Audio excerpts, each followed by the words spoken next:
มะขามเปียกไหมด้านกับนี่ใช่ก็ทุกอย่าง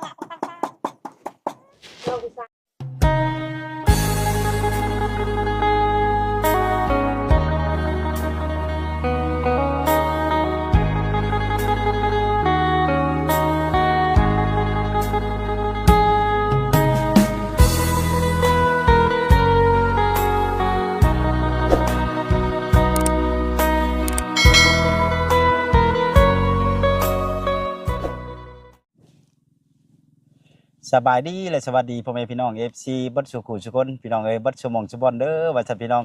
จะเป็นภายในหรือว่าต่างประเทศก็ยินดีต้อนรับเข้าสู่ทั้งช่องของบ่สุกอีกคือเก่าว่าซั่นพี่น้องเอ้ยมื้อนี้ทางบ่สุกก็ได้ถือโอกาสพี่น้องมาเยี่ยมมายามบ้านน้องน้อยให้ FC เฮาได้เบิ่งได้ชมนํกันอีกสักก่อนว่าซั่นพี่น้องเอ้ยเนาะเจ้าพี่น้องเอ้ยตามมาเลยพี่น้อง FC เด็ดวันนี้ก็ได้พี่น้องเอ้ยฮอดแน่น้อยนึงโอ้มาฮอดบ้านน้องน้อยหรือว่าหน้าน้องน้อยก็แม่นพี่น้องเอ้ยเนาะผู้ใดพี่น้องเอ้ยผู้น่ะสี่สาวตัวหลายคู่หลายคนพอสมควรพี่น้องเอ้ย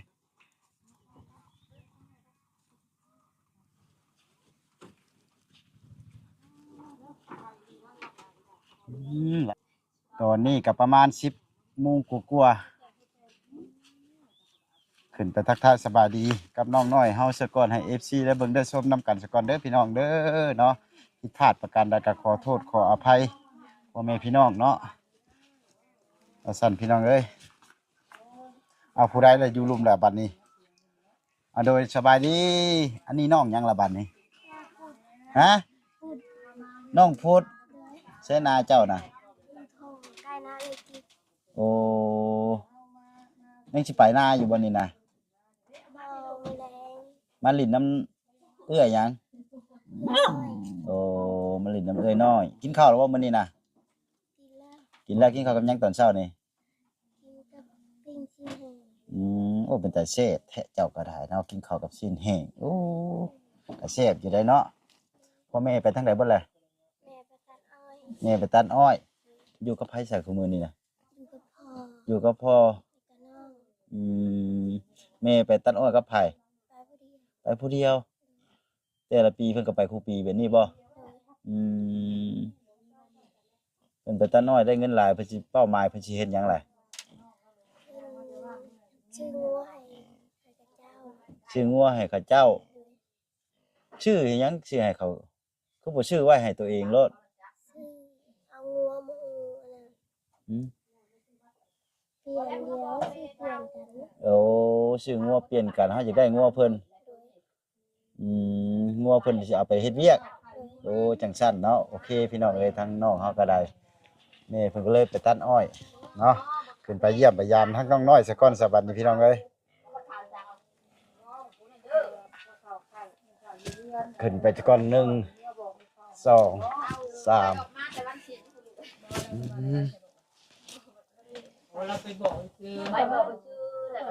หลายคู่หลายคนไอ้ลีสบายดีเด้อ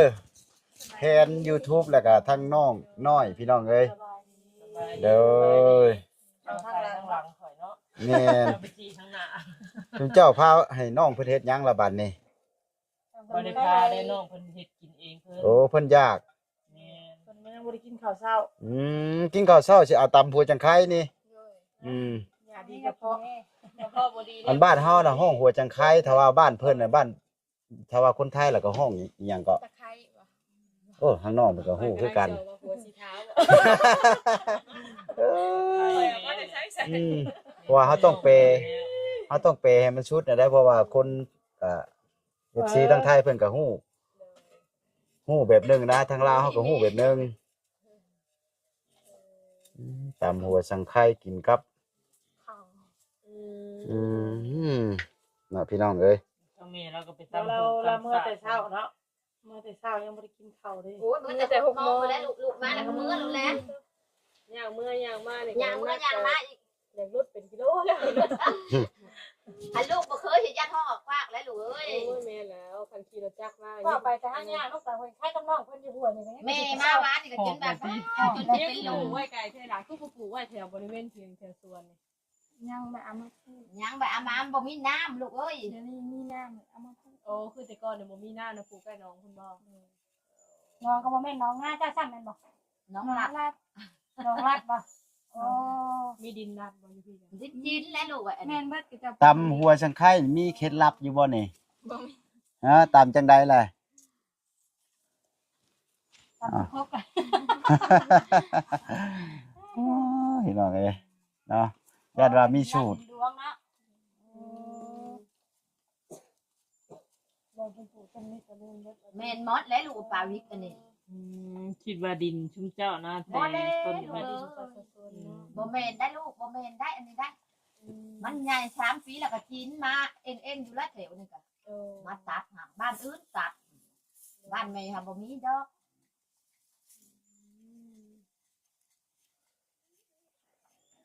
ทั้งน้อยให้กินแซ่บอยู่บ่ทั้งน้อย บ่แซ่บ กินแซ่บเลยถ้าจะกลับไปเองให้กินค่ะ แม่เฮา แซ่บบ่แซ่บเจ้าก็ทาลองชิมสิสิงไทยนี่เนาะ เด็กของหนูเอง เจ้าเฮ็ดเองเจ้าก็ชิมเอง เจ้าก็บ่แซ่บมื้อใหม่เจ้าก็เฮ็ดแบบใหม่อีกเอ้ย บ่กินเองนะคือสิแซ่บอยู่กินเองแซ่บเองเด้เราอะเนาะ เออ ถ้าว่าหมู่นี่อาจสิบ่ฮู้แล้วอะเอาได้ว่าบ่แซ่บยามเราแซ่บหมู่บ่แซ่บสินะ ปลาหมูกับปลาเฮาบ่คือกันเนาะ ผู้บางคนมันมักเค็มผู้บางคนมักจางเนาะ สุดติ่งกระดิ่งแม่ทุกอันเลย แซ่บ แซ่บทุกอย่างเลยจ้ะ แซ่บนั่นแหละ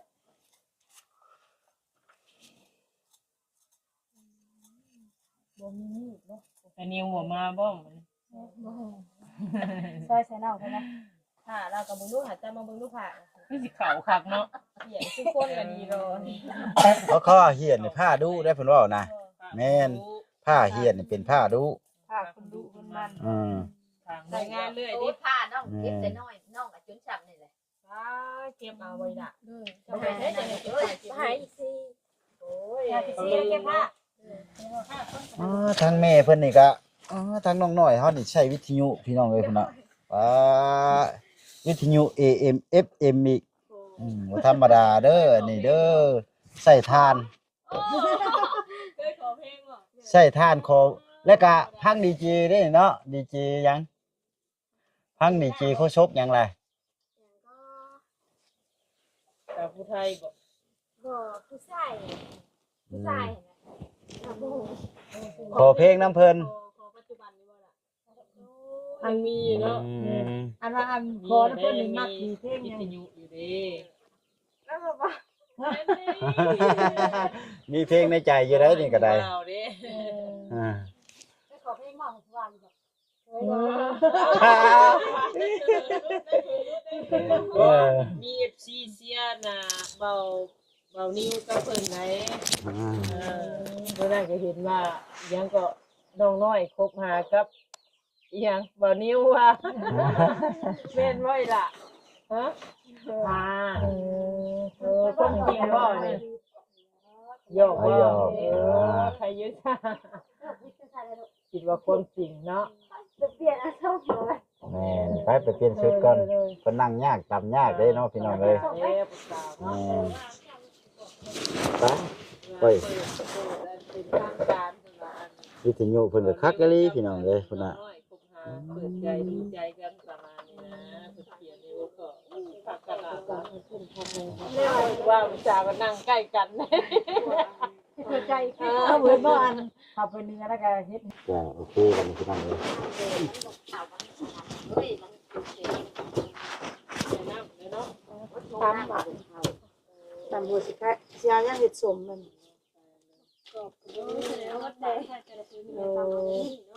ยาหมูแดง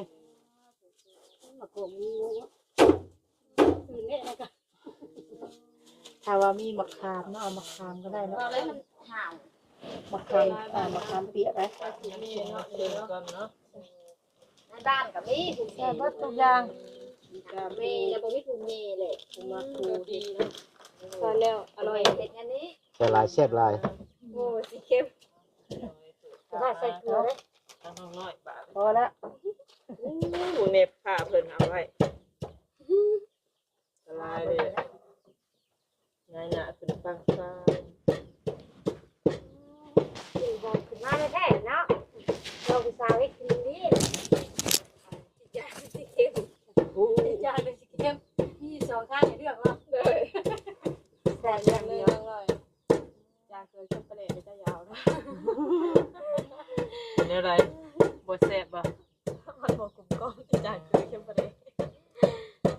ม่นแนวเลย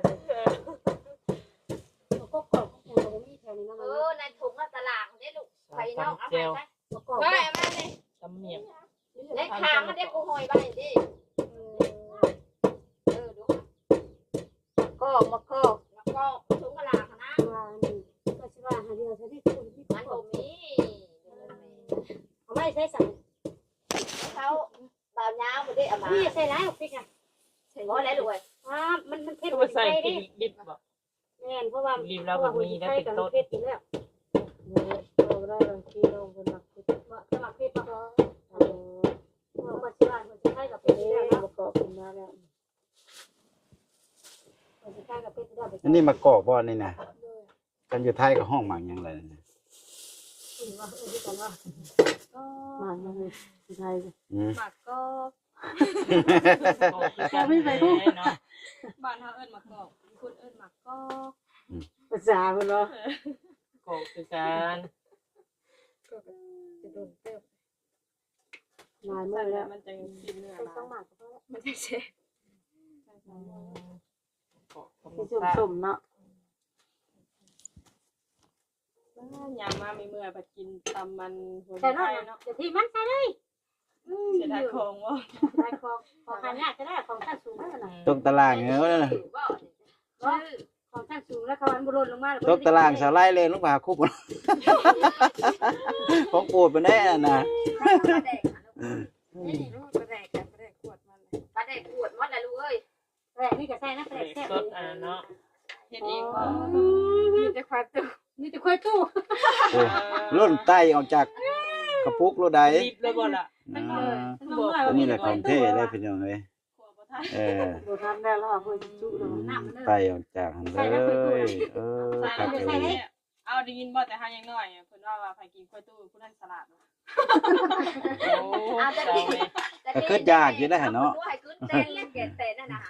เพิ่นกินแล้วล่ะเพิ่นสิเป็นนอนอยู่ท้องเอาตัวให้แม่กินแม่ก็กินนั่นแหละเว้ย แปลว่าสมองดีก็บ่กล้ากินแล้วค่อย อ้าวบอกกินได้ทำกันเนาะ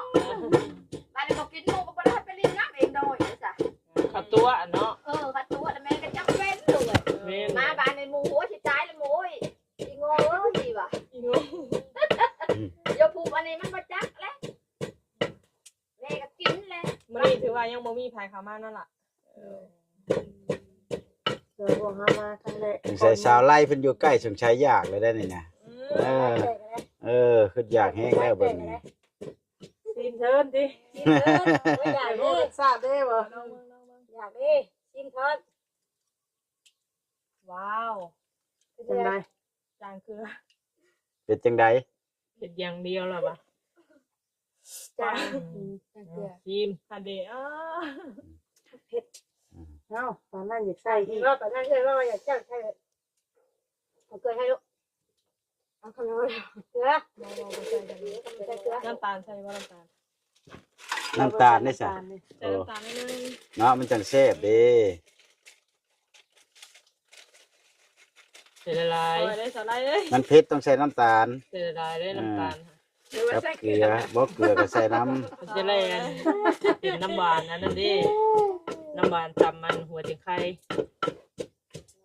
บอกว่าใช่เอาเผ็ดแล้วเขาไม่ต้องใส่เกลือ มาเป็นสองบาทเกลือแล้วเนาะ บอกว่าใช่กับเผ็ดแล้วนะ ถ้าอย่างไรคักนี่มีลำ เอา คา เนาะ เนาะ แม่น นั่นแหละเนาะใช่กับเผ็ดแล้วเนาะ หอมคักเป็นยังไงเนาะ ซีมึงยุ่งบ่นี่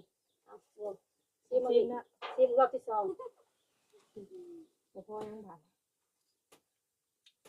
แซ่บแหละ เห็นไหม จัดไป ใจดีบ่เชื่อเราก็ทำมาตั้งมาซีมึงยุ่ง ำน้ำลายแตกน้ำตีผู้บางคนสิดอก ว้า เนาะ อันนี้เสียงที่หัวเลยเนาะ คุณแม่แบบนี้นะไปเลย เพื่อเราสิได้กินหั่นน่ะ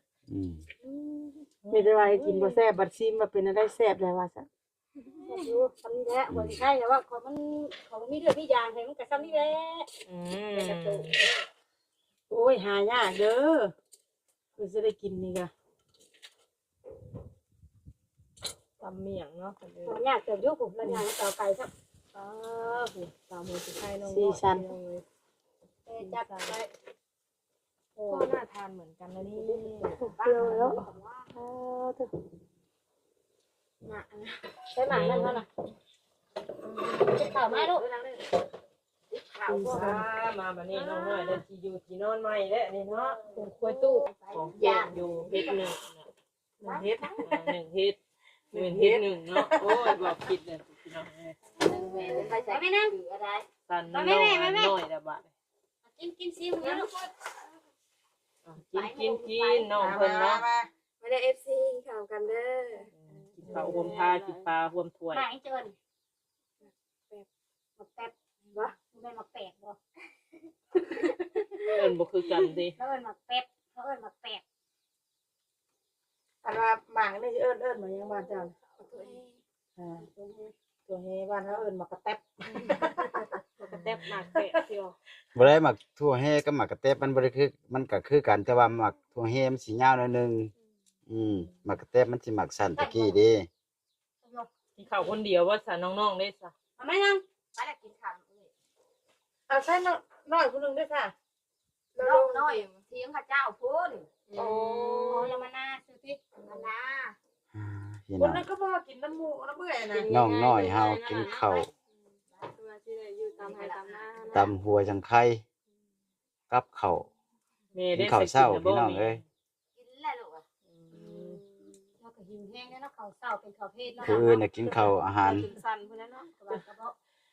แต่น้องนี่กินข้าวกับหัวจังไข่พี่น้องเอ้ยก็บ่ว่ากัน เยอะก่อนเนาะแต่น้องเพิ่นอายกล้องปานนี้ แม่นทั้งน้องเสียน้องเพิ่นกินข้าวซะก่อนเด้อบัดนี้พี่น้องเอ้ยเนาะโดยโอเค เฮ็ดเป็นจังไดแซ่บทั้งเผ็ดทั้งแซ่บป้าสาวมุกกินน้ำคำกับเวลาสุภาพนะพี่น้องเอ้ย นี่ใช่เจ้าบ่เคยกินเผ็ดรู้จักเนาะ บ่กินอยู่ได้ กินอยู่หากินบ่เก่ง แม่นกับเผ็ดแน่นได้น้องน้อยว่าตึงพริกอีกป้าว่ากินบ่ได้เลยเนาะลูกเอามาพริกใส่อีกว่าซั่นกินอิ่มอยู่บ่อยล่ะเขาแล้วอยู่บ่กินง่ายอยู่ง่ายเนาะกินกัน เรียกง่ายอยู่แบบนี้ก็ได้ เนาะเอาไว้ตำหมักตัวให้กินกับข้าวถ้าทั่วมันก็แซ่บเลยเนาะ แซ่บแบบธรรมชาติ ส่วนหลายผู้เฒ่าบ้านเฮาเพิ่นกินเนาะถ้าทั่วได้แบบจำเป็นกับข้าวบ่มีในจักบ่ก็เลยกินนั่นกระแทบเนาะยังบ่ถอยเด้เผ็ดแฮงพี่น้องยังบ่มีไผเข้ามาหาบ่มื้อนี้ปกติมีทีมงานเข้ามาทุกมื้อบ่คือสิแม่นรอบบ่ายพุ่นแหละเนาะเพิ่นเคยเข้ามา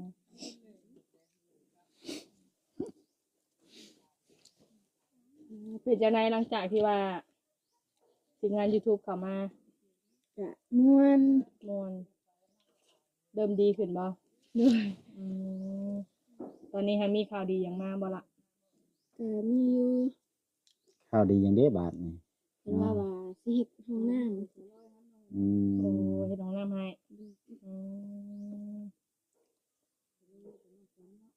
ข่าวดีมาทางใดล่ะ บ่มีบ่ตูนบ่ยาว 3 คนเป็นรู้สึกตอนนี้เป็นอะไร ดีใจ เพราะว่าคือว่าแล้วอยู่ให้อยู่หน้าเนาะ โดย บ่มีห้องน้ำห้องในก็สิลำบากยามฝนหรือว่าเวลาท้องเสียกระทันหันเนาะโอ้ยอันตรายเลยเป็นพี่น้องเลยคือว่าได้มีข่าวดีเข้ามาก็ดีมุกดีใจนำแต่ว่าเรื่องการซ่อมแซมเถียงให้เถียงหน้าอะไรยังบ่มีเนาะล่ะเนาะไปเทื่อได้เล็กเทื่อได้น้อยเนาะ แต่ว่าบ่มีการเข้ามากันเฮาก็เฮ็ดเองเนาะเฮ็ดจังได๋ซะเนาะพี่น้องเอ้ย พอใช้สละมันคือบ่ โอ้ เห็น เมื่อบ้าน เฮ็ดน้ำอันนั้นพื้นเขาเด้ โอ้พ่อก็เป็นสร้างบ่ บ่แล้วลูก ไปหยอกซอย เฮ็ดบ่ว่าพื้นและอันนั้นน่ะมือช่วยหมู่วางหักกับลูกเคยเขามาปัดแจข้าวให้แล้วก็ไปช่วยเขาบัดไปหวาน ไว้ซอยเรื่อยก็เดียวก็เป็นสร้างอย่างเงี้ยบัดเฮ็ดยังลูก เอาอยากแล้วก็ไปกินน้ำมัน คือว่าตอนนี้น้องเพิ่นก็กินข้าวอิ่มเป็นทีมห้อยเนาะ โอ้ ภาษามีแต่ว่าทั้งเอื้อยก็สิได้โจ้คลิปเพียงซำนี้เด้อเนาะ จะได้กลับก่อนคลิปนี่เนาะพี่น้องเอ้ยเราลุ้นกันในคลิปต่อไปเด้อว่าซั่นพี่น้อง โดยอ่ะสบายดีน้องล่ะ โดยอาสบายดีเจ้าพี่น้องเอ้ยทางบ่สุขก็ได้ถ่ายทำภาพบรรยากาศวิถีชีวิตน้องน้อยเป็นที่เรียบร้อยว่าซั่นพี่น้องเอ้ยเนาะอันนี้ก็คือทงไห้ทงนาของทางน้องน้อยแบบธรรมชาติอีหลีพี่น้องเอ้ยทงไห้ทงนาแต่ว่าฤดูการแบบยามร้อนนี่ก็จะมานั่งตามกุ้งไม้กกตอกนี่ก็โอ้เย็นดีเด้อพี่น้องเอ้ยเนาะ ก่อนอื่นฝากกดไลค์กดแชร์กดติดตามทั้งช่องของบ่สุขเป็นกำลังใจสร้างคลิปต่อๆไปในเด้อว่าซั่นพี่น้องเอ้ยเนาะสำหรับคลิปนี้ก็กล่าวคำว่าสบายดี